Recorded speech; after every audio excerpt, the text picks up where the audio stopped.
mga loves! Good morning, good afternoon, and good evening mga loves. At yes, nandito po ako sa kusina namin tonight. Gabi ngayon sa amin. So, tonight.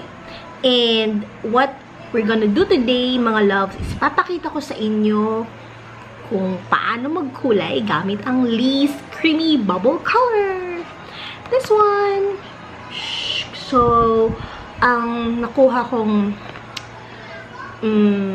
kulay is ash brown. So, as you can see mga loves, ito yung aking buhok ngayon. From gray siya, parang ash gray siya. Pero naging blonde na siya ngayon kasi bleach siya. So, ito yung, ano na siya, tinan nyo. At wala akong kaarte-arte ngayon mga loves kasi nasa bahay lang kami, galing kami ng beach. At, gusto ko lang magkulay ulit kasi New Year na. And gusto kong maiba naman ang kulay ng aking hair. So, ito yung expectation natin na kulay. Ayan. So, since lighter ang aking hair, so dapat hindi masyadong dapat lighter din, no? So, sisimulan na natin. So, ano bang nasa loob ng box na ito? So, titingnan natin. Kasi, mas daw itong si Liese. Mas magandang pangkulay. Nasa mga 400 plus si Liese. So, okay, ito yung laman niya. Meron siyang kung saan yung lumalabas yung bubble. Of course, ito ang kanyang ano ba to? Ito yung color mismo. Sabi dito, do not shake. Developer ata to. So, ayan. Okay. Then, saan siya na kayo sa background kasi si Kungkung sumasayaw-sayaw. Next is ito. Si number 1. Ito naman si number 2.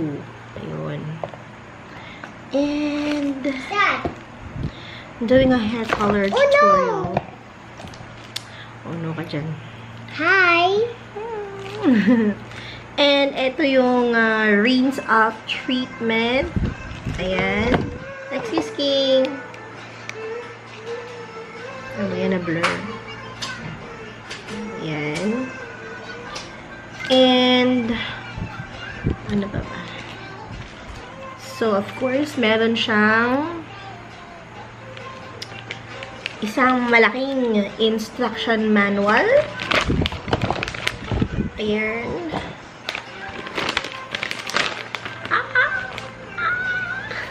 So, may mga English, may Korean, or whatsoever, Thai, na mga And, of course, hindi mawawala ang ating gloves. So, kailangan mag-gloves tayo. Kaya so, magsuot po tayo ng damit na okay lang sa inyong makulayan. Kagaya ng damit na sinusuot ko ngayon. So, okay lang ito makulayan, mga loves. So, sisimulan na natin ang pagiging chemist natin. So, first of all, pour solution 1 into solution 2 and gently turn it upside down a few times to mix. Okay, before anything else, we're gonna use this. Okay, so, kompleto na tayo. Meron tayong gloves. So, i-open natin na touch. Careful lang. Para hindi Make sure naka-gloves kayo. Para hindi masira ang mga skin nyo. Ouch, my body. Later natin. I got jelly in the beach, okay? Okay, may sunburn daw siya. Nanay. So, ihalo lang. Yes, oo. So, wait lang, babe. Ihalo natin itong solution number 1 kay solution number 2. So, dahan-dahan lang.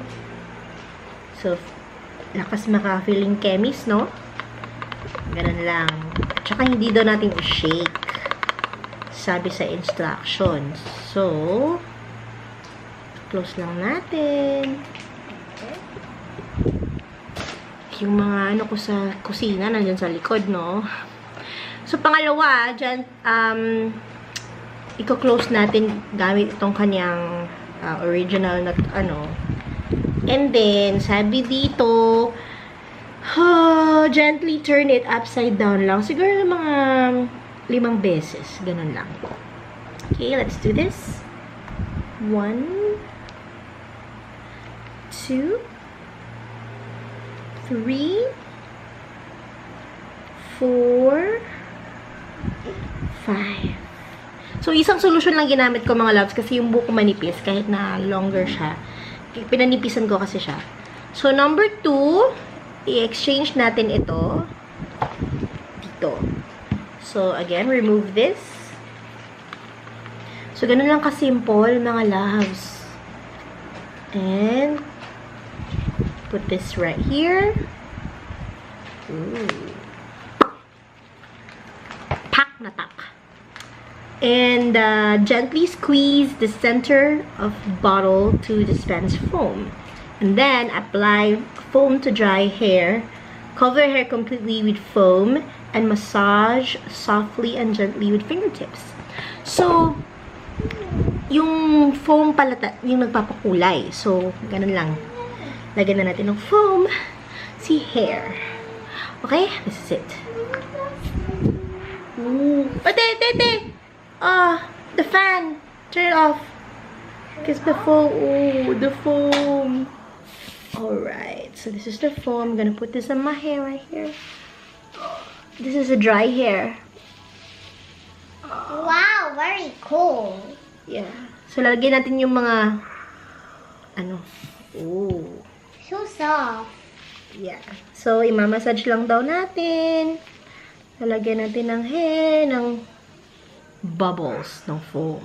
Wow, I love bubbles. Excuse ate, because this is not for babies. I want to watch your Oh, camera. look at me. No, your hair. Oh no, and your dress. Your dress. It's okay. So, parang imamassage mo lang daw siya. Okay. So, lalagyan ko muna mga loves ha. I'll be back. Panak. Ayan na mga loves. No, umuulan siya. So, ito na yung resulta. Sorry sa background noise kasi may ulan sa labas. So, ayan. Make sure na lahat is covered ng bubble kasi yung bubble yung nagpapakulay ng hair. Okay? So, pwede mo siyang design dito sa gilid. Make sure gano'n. Kung ayaw nyong magkakulay ang ibang, natin nagkakulay-kulay. Lagyan natin ng petroleum jelly. Itong mga nasa gilid ng para hindi yung kulay dyan. So, lagyan ng petroleum jelly, ganyan-ganyan. Yung mga outline para hindi siya magkakulay. So, ang gagawin natin next is, since na-apply na natin yung foam sa dry hair ko, make sure to cover your hair completely. Massage mo siya. And then, leave the foam on hair for about 20 to 30 minutes. Then, i-rinse natin completely by shampooing. After ng shampoo, we're gonna apply this rinse out treatment na included sa package. Alright, so let's see if nagkakulay na yung mga blonde kanina. So, let's see if effective ba si Liese sa aking hair. Alright. Hi mga loves! So, I'm back at eto na ang resulta ng ash brown na color ng Liese. So, as you can see mga loves, eto kasi diba dito kanina yung parang wala masyadong bleach. So, yan ang naging kulay niya. And I'm loving the color because parang naging ash gray, mga loves. Kasi diba super light ng aking buhok kanina. So, parang tuloy ako naging gray. Look, oh. And the good thing is that hindi siya masakit sa scalp. Hindi siya mahapde pag ina-apply mo yung foam. And hindi siya mabaho. It smells good. Hindi kagaya ng iba na parang amoy CR or something. But ito maganda. And maganda yung maganda yung shampoo. Yung parang conditioner nila sa end. So, it's very shiny and very amazing. So, meron na akong ash brown na hair. So, parang gray siya. Tuloy parang naging ash gray. So, sobrang light ng aking hair. So, yan mga loves.